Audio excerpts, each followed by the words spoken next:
Good evening.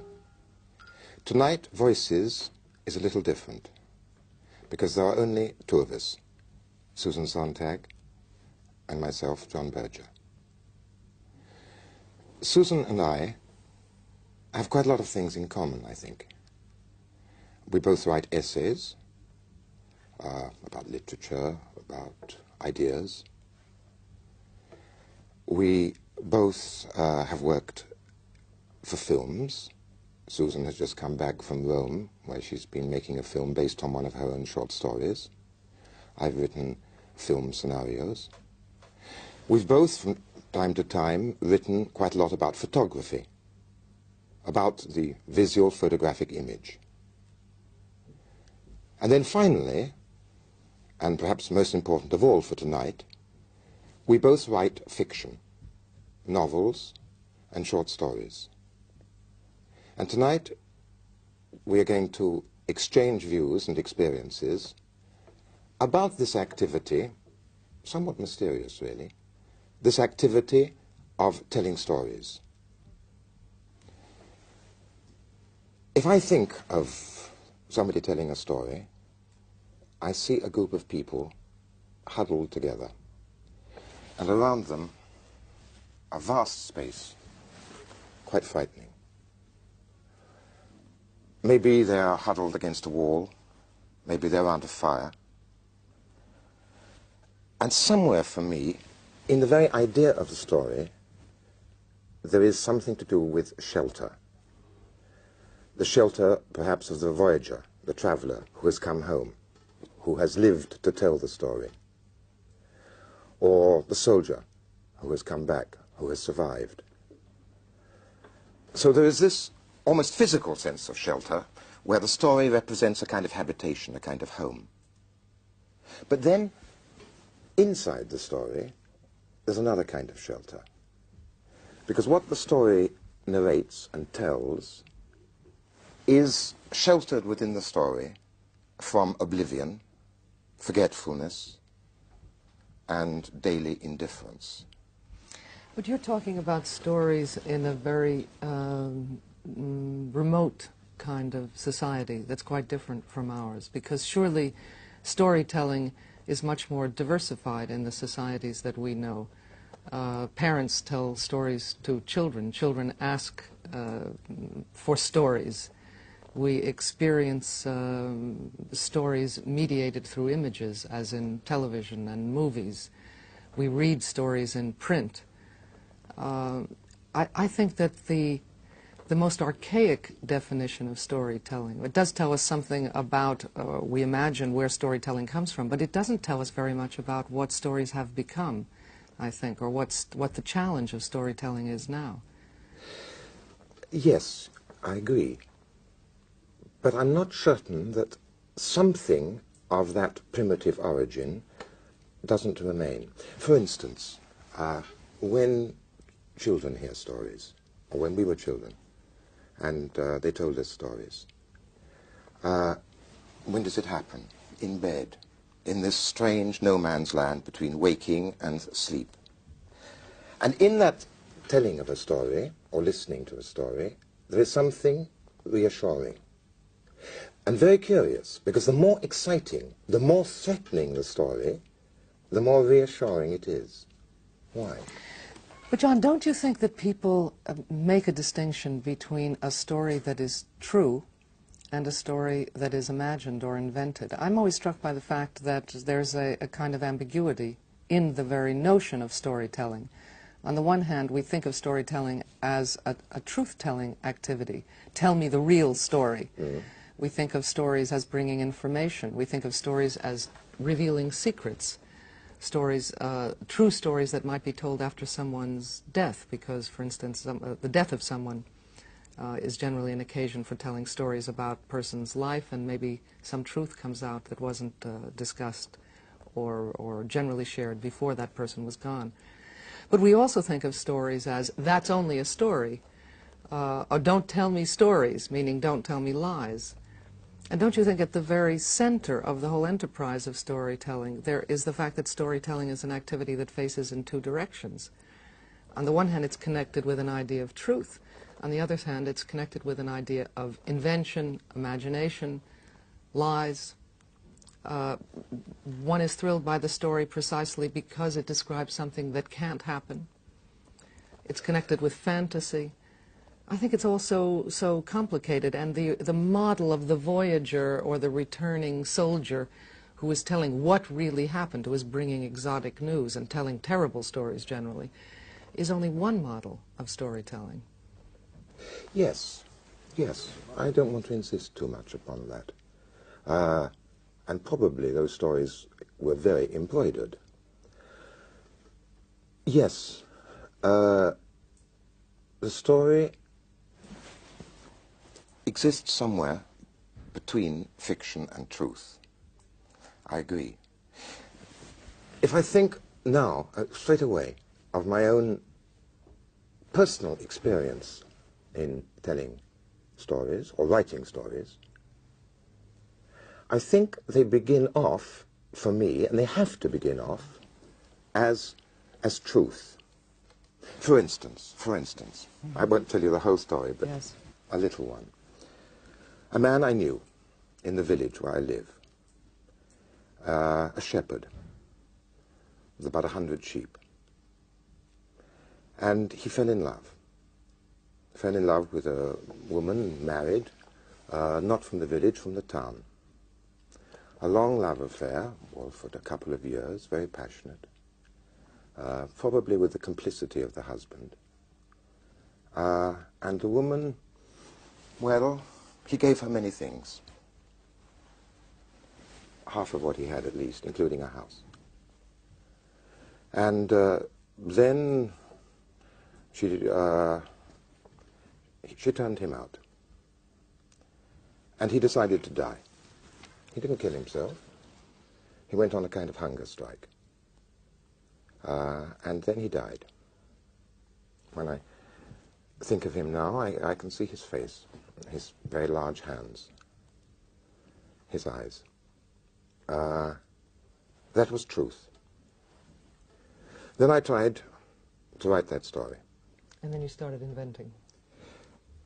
I started inventing, but in relation to the truth.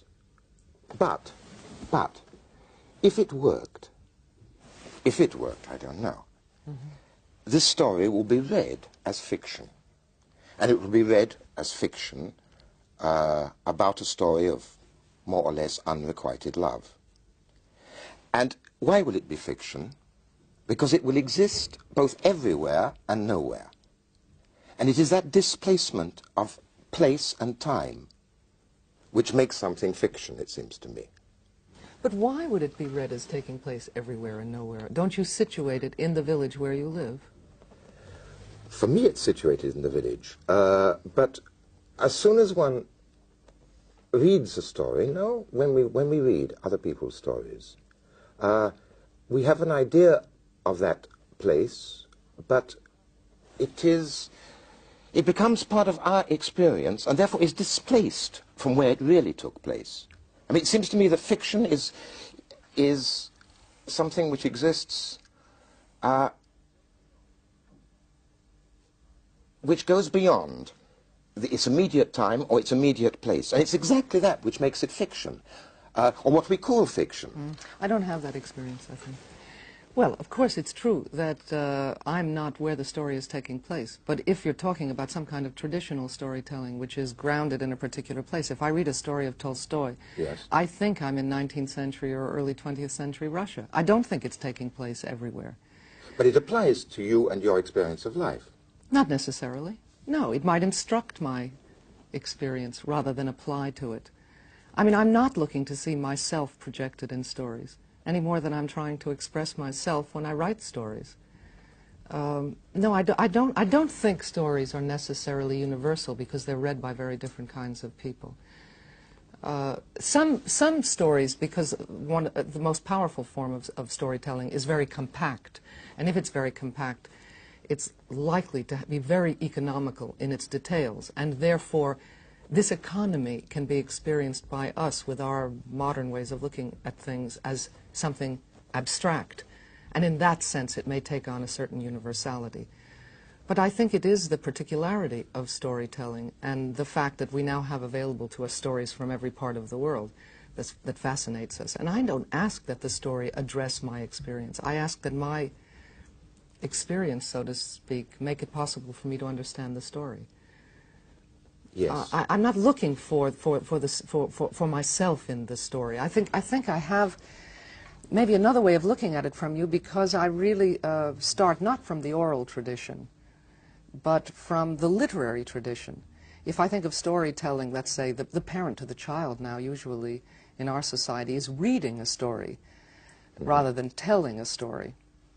We have so many stories available to us. In fact, sometimes people say that we have a surfeit of stories, which is why storytelling is often thought to be in a state of crisis. And so my model is originally a literary model, and I'm a city dweller. And you're someone who has lived a large part of your life, though you grew up, as I understand, in London, in a peasant community in the south of France.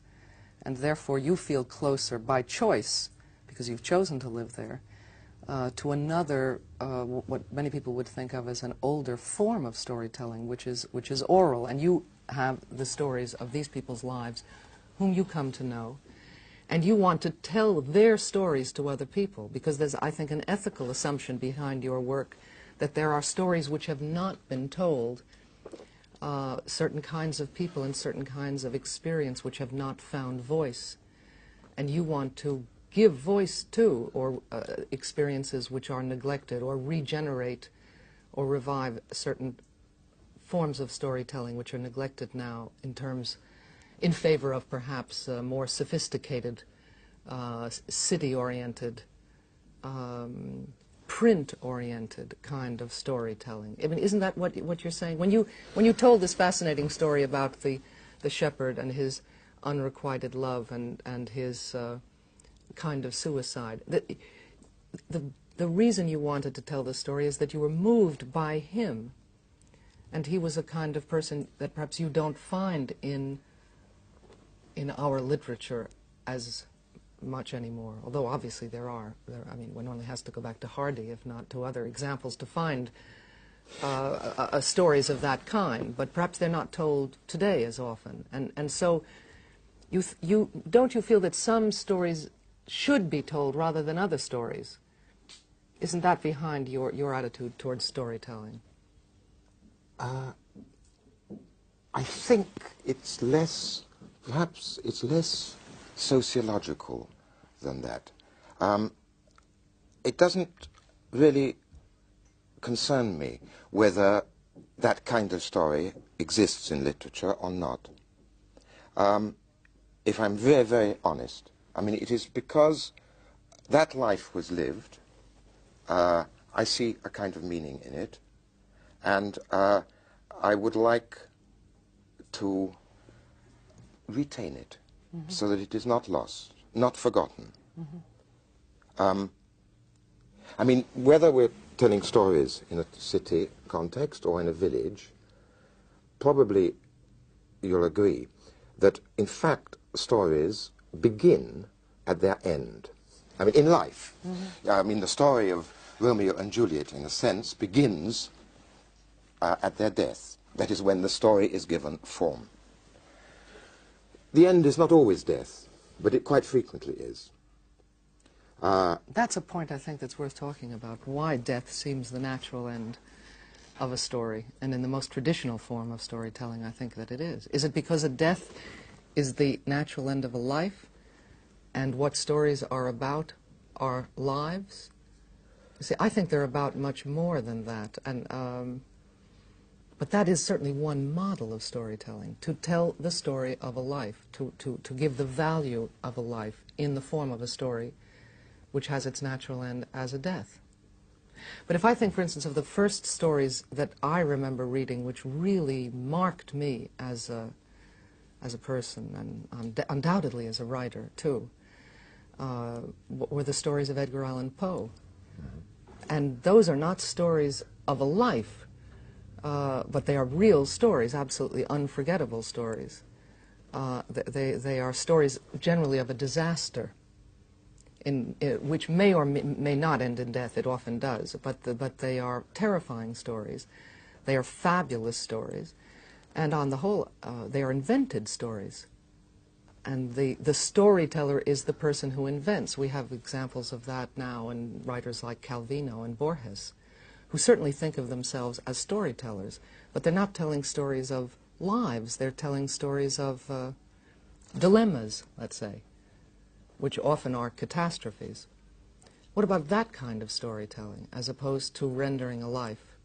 It's quite another model, and it's one that interests me very much. I think that the fantastic story, what does it tell us? I mean, you tell me. What is our need for the fantastic story? We have it. I agree with you. I agree with you. But why? Well, I think people want to travel outside themselves. I think there's a need for vicarious experience that is not necessarily identical with the need for truth. I think there's a need for fantasy.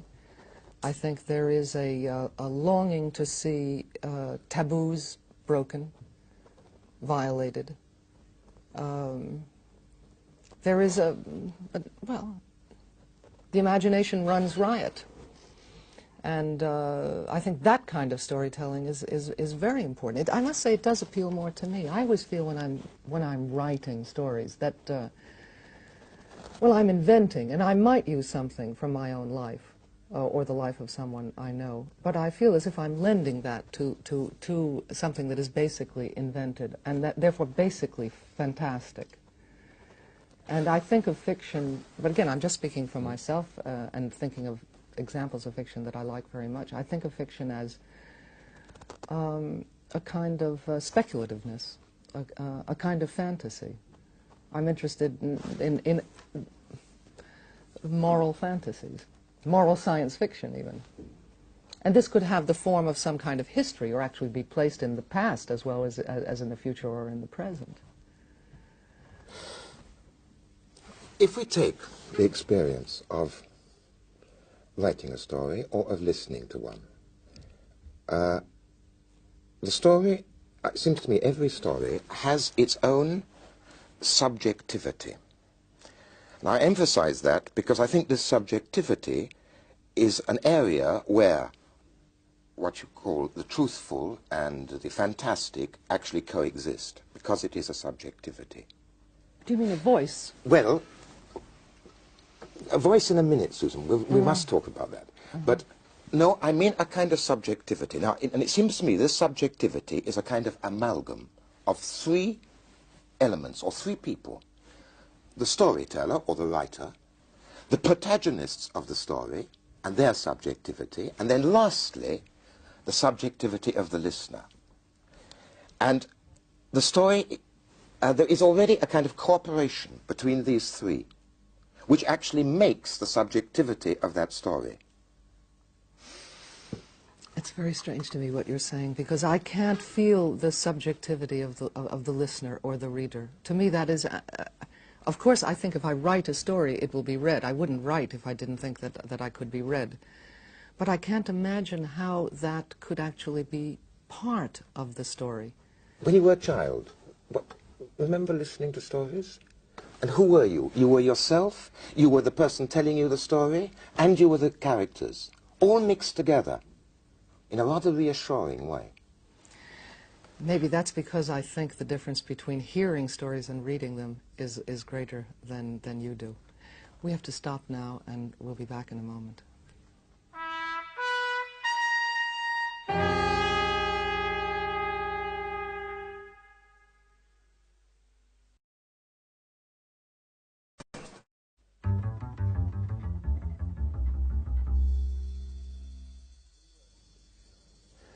Susan, you were making a distinction between the printed story and literature and the spoken story, the oral tradition. And you're saying that I'm more embedded in the second than the first. Now, I think that is only apparently so. Because... Only apparently so that you're embedded in the second? Yes, only apparently so. Because they're not all. I want them to be read as though they were spoken. But they are not, and they have never been spoken. And all the devices I use are in fact literary devices. I mean, that's to say, they're devices that I have learnt from my experience of literature and of reading masters. So it is a form, but it is in fact a literary form. No, but I'm not denying that you're making literature when you tell, say, the story about the peasant, the shepherd who commits suicide when he's thrown out by the woman he loves. I'm saying that you are trying to equate telling a story with writing a story. In other words, you're saying writing is a kind of telling. Writing is the telling with art, so to speak. It's a transformation of oral telling. What I'm saying, and that I think is one of the points on which we disagree, is I think that once people began to write stories, they told different kinds of stories, that there was a radical break with the oral tradition, that there are things that you can tell in a written form, there are things you want to tell in a written form, which you couldn't tell in an oral form. For instance, I know in my own story writing, I'm very interested in telling several stories at the same time, and sometimes cutting back from one to another. I suppose it's something that I learned not only from literature, but more obviously from movies, from cutting in movies, cutting back from one shot to another, or keeping several stories going at the same time. The famous model is Griffith's Intolerance. Now, that's the kind of thing that you can't do orally. So I really think there is a radical break. It's not just the addition of art or artfulness, but a tremendous expansion and modification of storytelling that comes when you have the resources of print and when you are reading with the eyes as opposed to hearing with the ears. Yes. All right. You're trying to tell several stories at the same time, and it's a bit like editing a film. It's a bit like montage. But that exists, I think, in any form of story. Because, and let's be technical almost, because of what is not said. So important. What happens between the sentences, even sometimes between the words. You have a sentence, and he went out of the house and left the door open. That's one sentence. As soon as a second sentence is put onto that, which is the mad dog was in the orchard. You have a cut. You have a cut, because the door is open and the mad dog is in the orchard. This happens whether a story is told orally, whether it is written, if it is well told. There is always these jumps. And through the duration of the story, a kind of complicity is built up. Because each one of those jumps is based upon certain assumptions which the writer makes about the reader's reactions. And bit by bit, these assumptions are more and more taken for granted, and you begin to have this complicity between storyteller or writer and reader or listener.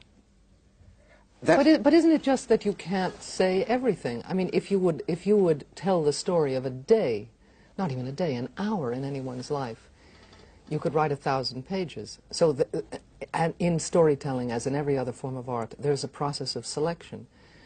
But if the person goes out the door and leaves the house and leaves the door, exits from the house and leaves the door open, and then you cut to the mad dog in the orchard, it's only 2 stories if you're going to follow the man somewhere else and then also tell a long story about the dog. The assumption is that the man and the dog will meet, that the dog in the orchard has something to do with the man, but you don't describe step by step as he goes down the walk and goes toward the orchard or avoids the orchard or whatever it is. I mean, I don't think that constitutes telling many stories. The fact that from one sentence to the next you're featuring a different detail, and in fact you're skipping time, you're skipping all sorts of things that you could be telling. The question is, of course, what kind of detail are we interested in telling? And there we have a very particular set of traditions that we're responsive to as writers.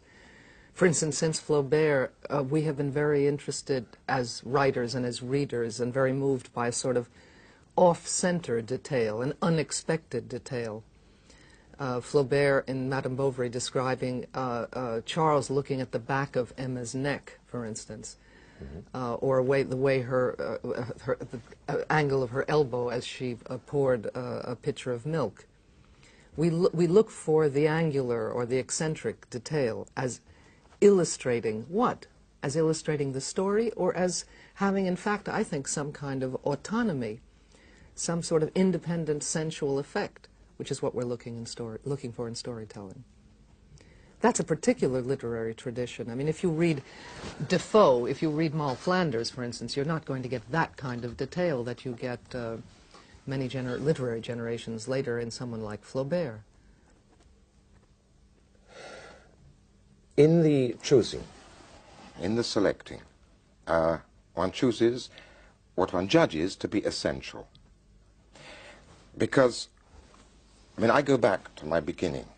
It seems to me that all fiction is a fight against the absurd. Is that your beginning? Well, it was behind my beginning. Yes. It was the end in my beginning.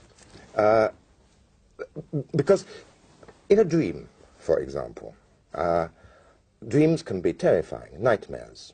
But in a dream, there is nothing which does not have a signification. And I'm not talking now about psychoanalytical explanations afterwards. I mean, in the dreaming state, everything that one sees, everything that happens, has a meaning.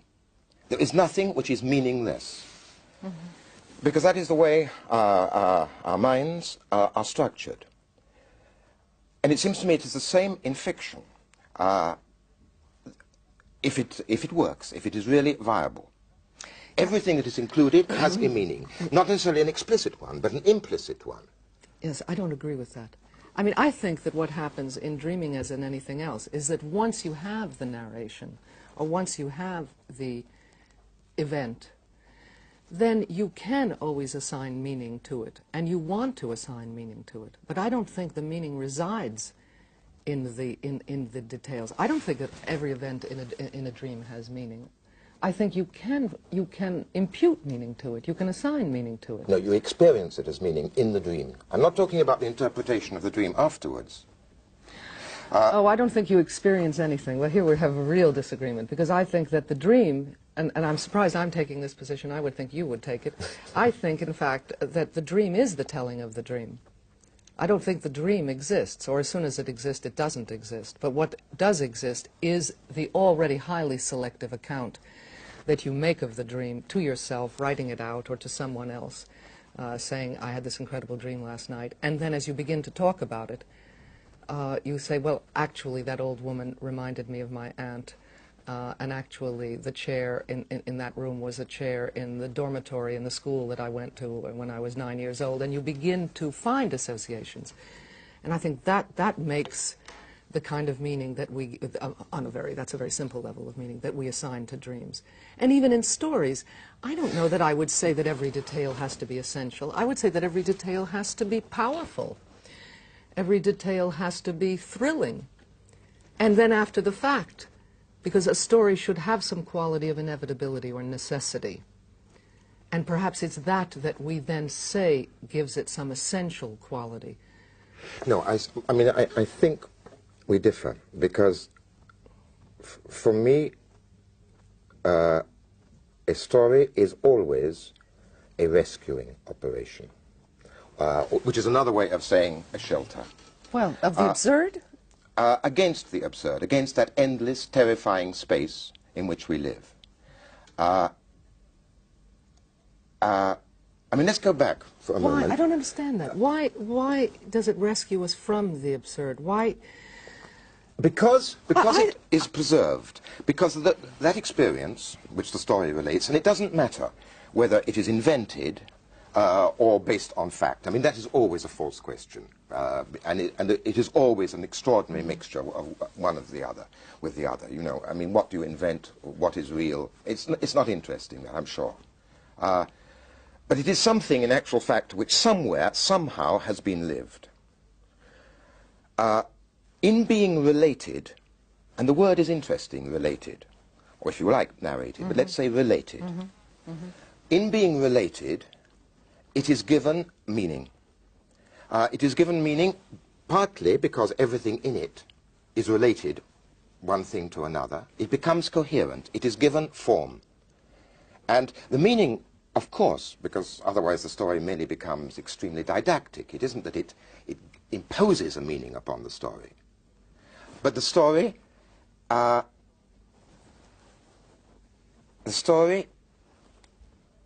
contains a meaning. When I wrote a story you know, called The 3 Lives of Lucy Cabral, which is a story about a peasant woman, and the first life is about her childhood, and the second life is about her middle age, and the third life is about what happens to her after death. And in the village where I live, quite a lot of friends, peasants, read this.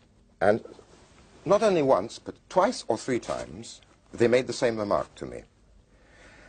They said, well, you know, in fact, Lucy Cabral has 4 lives. I say, what? Yes, because she has her 4th life in your story.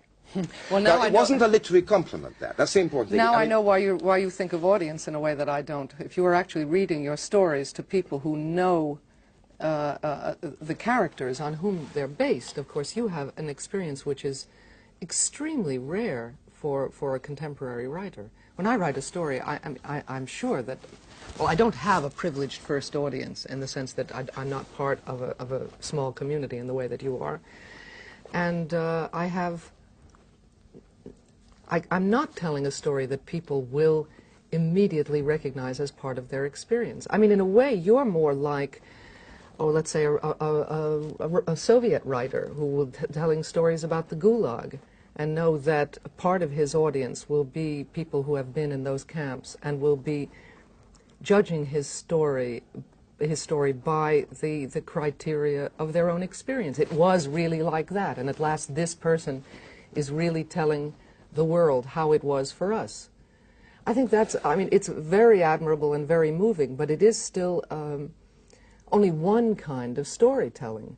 There is another kind of storytelling which I think is freer of that kind of ethical responsibility which you're assuming as part of the storyteller's vocation, and which gives that essential quality to storytelling. I mean, I think, for instance, one could reverse what you're saying and say not that the story redeems reality, as if reality has no meaning, but the storyteller gives it meaning.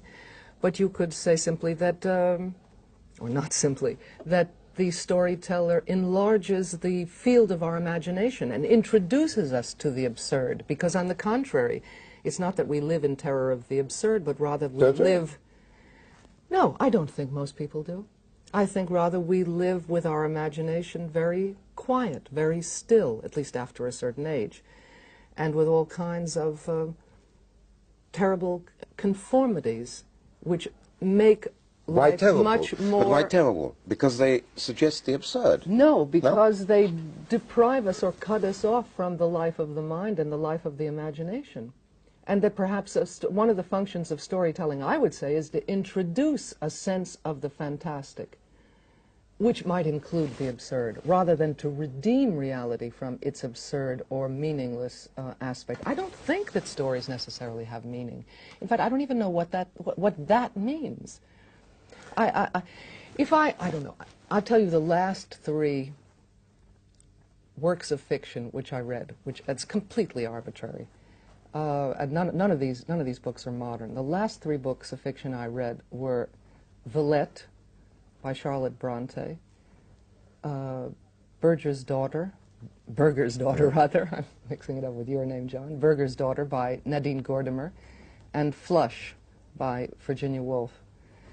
Now, all 3 of these books of fiction tell stories. Flush tells the story of the Brownings, viewed through the eyes of the Cocker Spaniel that belonged to Elizabeth Barrett. She eloped with it when she went with Robert Browning. And Villette, which is the unknown, wonderful novel by the author of Jane Eyre, tells a story of a school teacher in Brussels, based obviously on Charlotte Bronte's own experience when she was a very young woman. And the Nadine Gordimer novel tells the story of a woman, a young woman in South Africa. I must say, all of these are stories, and yet it was character and hallucinatory detail in these stories. I mean, the Cocker Spaniel in Florence smelling urine on the sidewalk and noticing the difference between Italian vegetables and London vegetables, or in the Charlotte Bronte novel, it's extremely hallucinatory. One could almost say surrealistic in the account of this boarding school in Brussels. And the same for the best passages in Nadine Gordimer's book, and she's a wonderfully sensual writer. I don't think it was the story that interested me. It was being carried away by a character and feeling my imagination and my sense of language raised to a new pitch by the art of language and the way in which almost anything could be related by these 3 very different writers.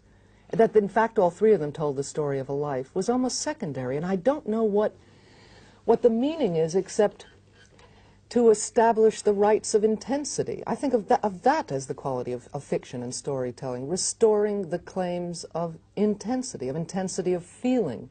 I love a story that makes me cry, for instance.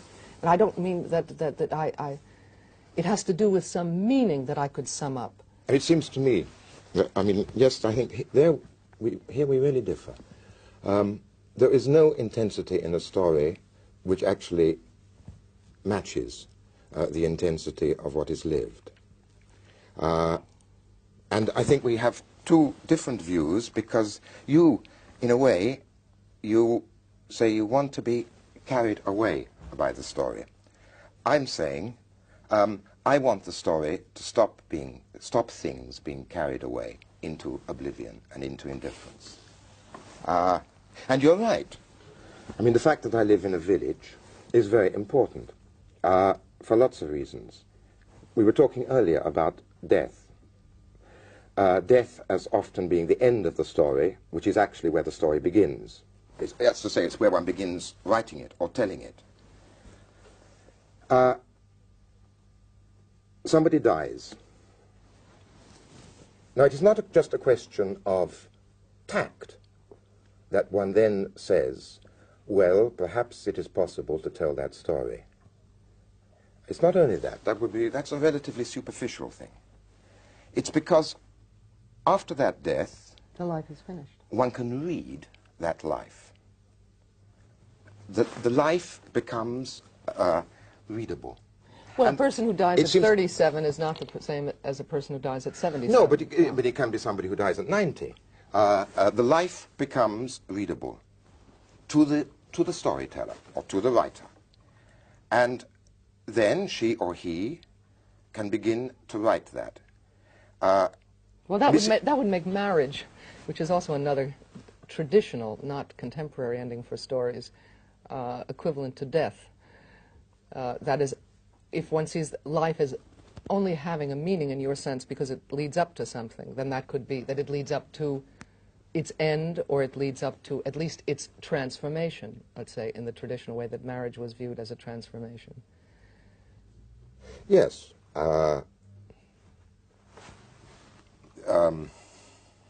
mean, for example, I don't think it exists here in England, but Yes, I mean, the origin of the stag party before the marriage. That is in actual fact the end of a certain part of life. Well, I was thinking of Shakespeare, actually. If you could say that generally the comedies end in marriages and the tragedies end in deaths. Both of them are endings in the sense that the life is seen as leading up to this, and whatever comes after is another life, another kind of life. But let me go back.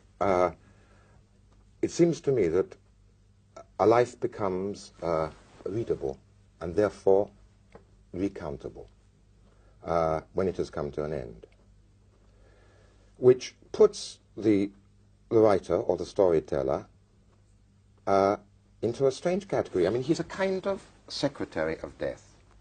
He's death's secretary. Very familiar. But what he reads, of course, is not death, but is life. He reads, as it were, across that blackness. And he begins to write. And there is a counter-movement in time, because life goes on in one direction. The story turns in the other. I mean, in those early Latin inscriptions, the very early ones, there's a term for it. What's it called? Bustrofedon, or something like that. Anyway, it's as the ox turns in ploughing. Because you had one line which went like that, and then they didn't begin the other line there, but it went like that. So you have that movement. But do you really think that a life is only intelligible when it's over? I don't Intelligible? think so. No, only read its it. total, its full meaning is only apparent. It's intelligible, it's understandable before, of course. Of course. But then you are saying that the central thing about storytelling is to tell a life, and if the maximal understanding of a life only comes after death, then the basic model of storytelling for you, of narration for you, is telling the story of a life. And that's, you see, where I don't agree. I mean, I think that's a very interesting model, and I suppose it is an archaic model, not the only one, because there are other stories that are told which don't involve simply a single life, but involve, let's say, an event like a campaign in a war or something of that sort, which often is punctuated by death. And I love your formulation that the writer is death's secretary. I think that that's true, but I think it's true in a less literal way than you are suggesting. Because I guess I still balk at the idea that the fundamental thing about storytelling is telling the story of a life, or I presume you would expand that to mean a series of lives, a family. It could be a family or a community or whatever. Don't you think there are many other kinds of storytelling? And don't you think that there are... No, I do. Are lots of wonderful narrations whose central strength is the depiction of character, in which incident is relatively unimportant or only illustrative. I mean, there's an awful lot of modern storytelling in which action is relatively immobilized, and what story there is almost presumed to be known, and therefore the main part of the storytelling is really a comment on a story, a comment on something that one already knows to be happening. It's not in the and then form. And I think this is a great achievement. I think we've enormously expanded the resources of storytelling. I don't feel as many people do that fiction is dead, or that we have exhausted the possibilities of storytelling, or as we get further from older models, oral models, we are impoverishing ourselves. I think we're expanding the possibilities. Yes. Let me go back to something you said there. And I'm not arguing. I mean, I'm arguing from the point of view of, well, my own point of view, as how I'm arguing from my point of view, too. No, but I'm... Yes. It's not... what I'm saying is not exhaustive. I mean, I think there are many other forms of storytelling. I have the feeling that mine is somewhere at the heart of the matter, but there are other forms. The comment. I think that as soon as a story is printed, this is very important, as soon as a story is printed, it is transportable in a way that an oral story isn't. Therefore, it may be about one place, it may be written in one place, but it can go to many places. And however faithful that story is to an imagined or a real life or a series of lives or incidents, there is a kind of comment which needs to come in, and which is why the storyteller is necessary. Because if that story was told in reality by any of the protagonists, they would be seeing it completely from the center. The storyteller is both at the center, intimate, and at a distance, on the horizon. He is, in a sort of way, the horizon, with one side of him, to the story, and the other side, which is going way, way beyond that place, that land, that time, to the general.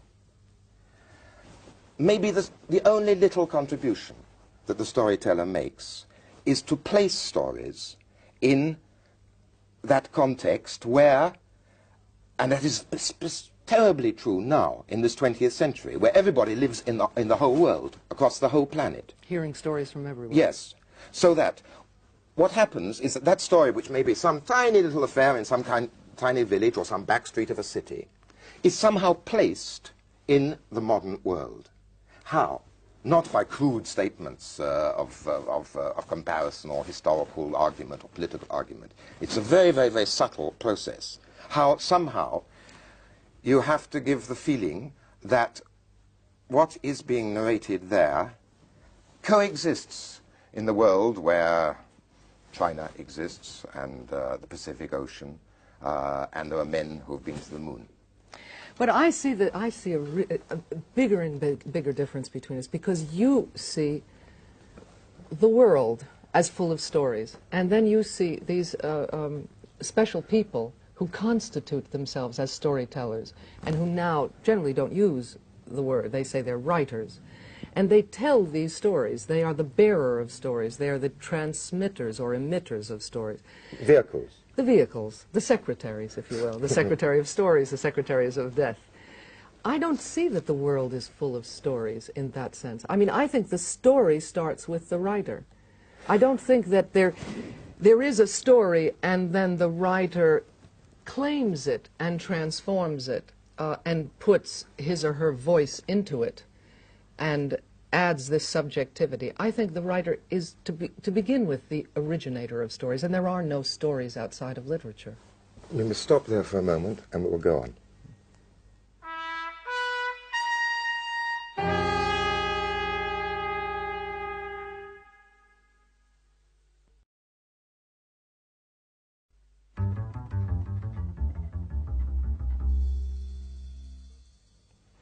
Susan, we both write essays, and we both write fiction.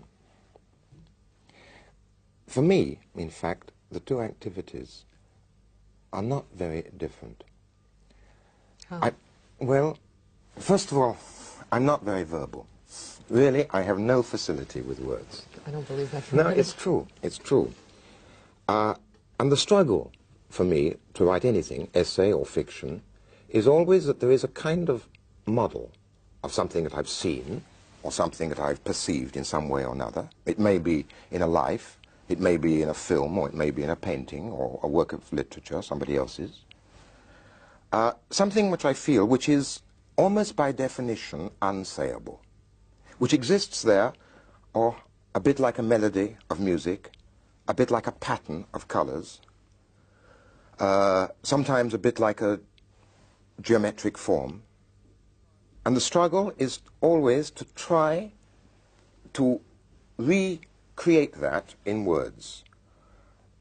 The struggle is a question of precision, so that finally the words are as close as possible. They're never close enough, but as close as possible to that model, which is non-verbal, which I have felt, intuited, perceived, sensed. And it's not very different whether I'm writing about a work of art or whether I'm writing about a a banquet or a wedding party or a death? Well, it's not the same for me.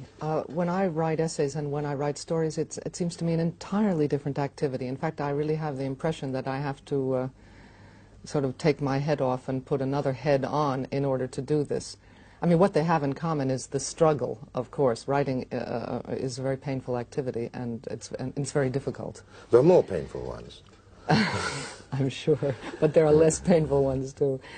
But I mean, I wouldn't say that the struggle that we all feel inarticulate, but we also are, John, let's face it, also very verbal people, and we talk all the time.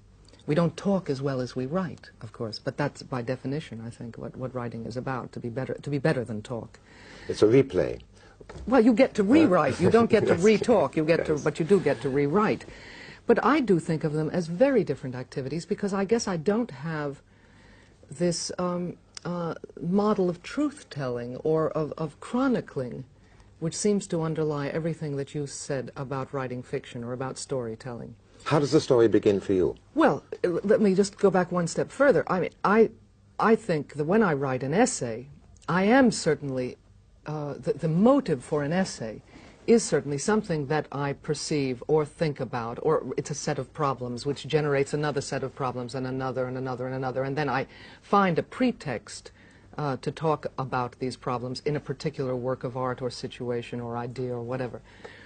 But when I'm writing an essay, I am asking myself all the time, is it true what I'm saying? Yeah. I mean, is it really like that?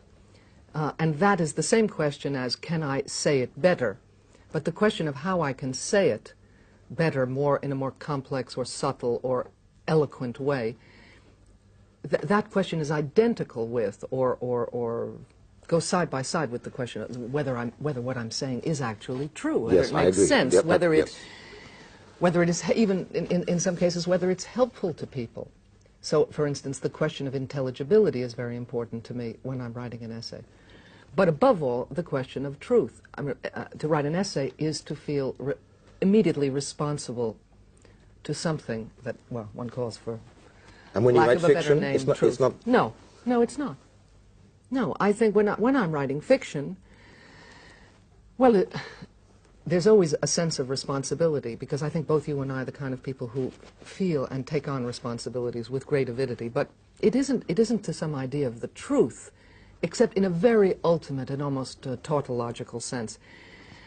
I think that when I move to write a story, it's not because I've heard a story, because I've heard, like everyone else, thousands of stories. It's because I hear language in my head. I hear a sentence, and I hear a voice. I hear voices, and then sometimes I just have a first sentence. And you go on hearing that voice? Yes, So the voice. It's like a dictation. Yes, a dictation which then I can revise many times. But I mean, I remember one story, I heard a sentence in my head, I went to see the beautiful things. And then another voice says, no, the voice says, I went to see the beautiful things, and you know, and then another voice says, what? And then the first voice says, they're still there. And then the other voice says, but they won't be there for long. And I said to myself, who are these people? What are they saying? What are they talking about? And so it isn't exactly dictation, it's more like induction. Given the fact that I now have 4 lines on the page, what can I make of this? And sometimes I have to stop, and it takes days before I can figure out what the next line is. Or sometimes I go 5 pages and I'm stopped. The voices aren't talking anymore. Or in the case of one story, I heard the last line. The last line was, Sisyphus, nothing but nothing can tear me away from this rock. And I thought, now who is this grim stoical person who is proclaiming his or her fidelity to an unbearable situation? And I began to reason backward. Well, it could be a story of someone who, etc., etc. So for me, it's absolutely a process of invention, and one intimately connected with language, with tone, with voice. And maybe it's very interesting that, because it is, once more, and we've often touched upon this, because maybe we arrive at something quite similar, but it is the reverse process. I mean, for me, there's never that voice at the beginning. There is the enormous difficulty of seeing that situation, that person, of following I don't them. see, I hear. No, I see. That's perhaps why I like to make movies, because I don't see, I only hear when I write, and therefore I want very much to see, and that I like to do with images. And then when that person language. is really there, which is probably in the real time of writing, somewhere around about 2/3, not necessarily 2/3 of the text, but 2/3 of the writing time, the months or the years, then suddenly the voices come. And then I just write. I mean, but they come after the situation or the people have been established, not before. No, for me the people come out of the language. I feel... And for me, the language comes out of the people. I think my attitude is really... Well, for one thing, I mean, it's very clear from our conversation that I'm really loyal to certain modernist assumptions about art, about literature, which I think you have come to question and abandoned the practice of, because I think of earlier work of fiction of yours, like your novel G. You were doing then something that is closer to what I continue to do as a fiction writer, but the stories that you've been writing recently about peasant life are, I think, I don't know whether you feel that, in a very different mode or a very different model. But because the subject is so different, I think. It's true. But haven't you changed, John? Haven't you yourself changed? I don't know. I had to relearn to write. That's true. Because the experience of the underprivileged or of peasants is very different from the experience of the privileged, and G is a book about them. But do you constitute yourself as a reporter of your experience? I don't feel that I'm reporting on my experience at all. No, I don't. Because I believe absolutely in experience being shareable. I believe that the imagination is precisely that. It begins very early in childhood. It begins with the identification of a child with a toy or with an animal. That capacity of empathy is, it seems to me, the first fruit of that social creation, which is imagination. And if in general today there is a kind of failure of nerve in fiction, what do I mean by that? I mean that... Yes, what do you mean by that? Well, I mean that most novels, probably, are really now disguised autobiographies. And on the other hand, people say, how do you have the right to write about peasants? You're not a peasant. How do you have the right to write about, for you to write about men? You're not a man, or vice versa. And these questions are very current.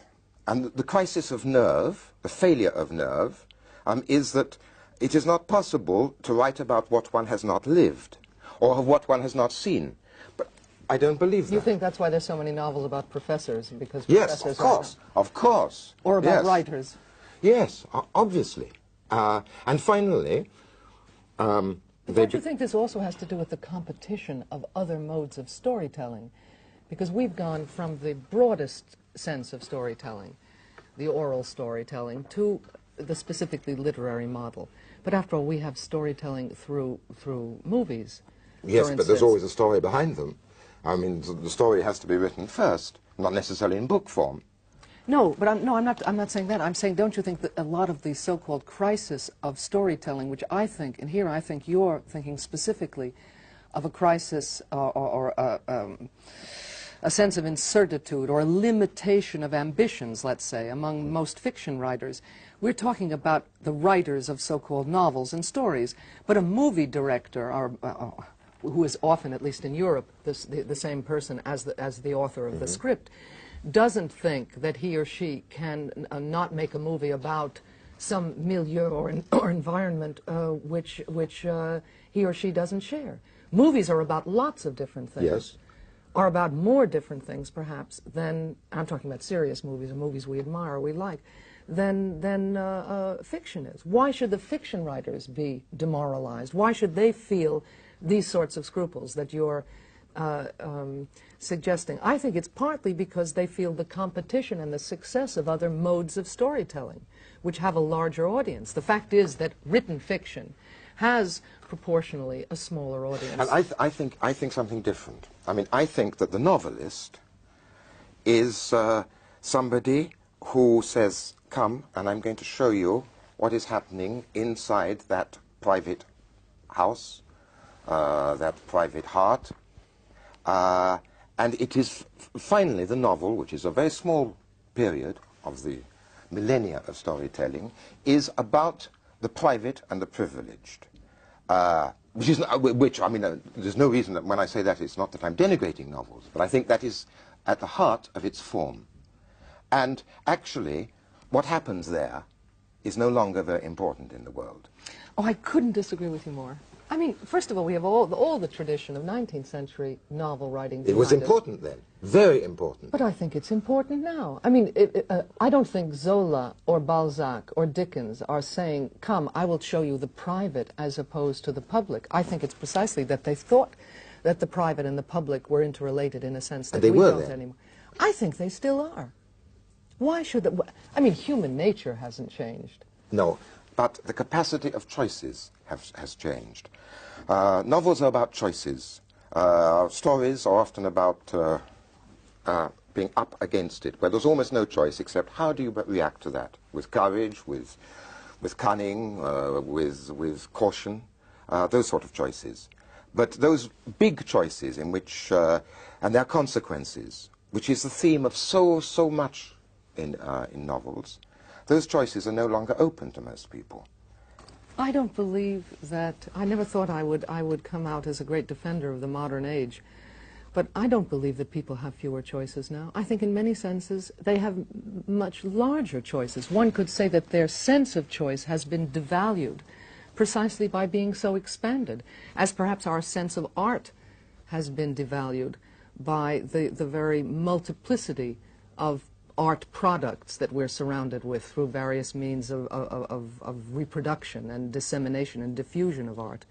But I don't think we have fewer choices. I think we are precisely suffering from a kind of crisis of imagination or crisis of nerve. But I don't think it's because we're more unfree now than we were, or we don't make choices about our lives. Who is we there? That's the important question.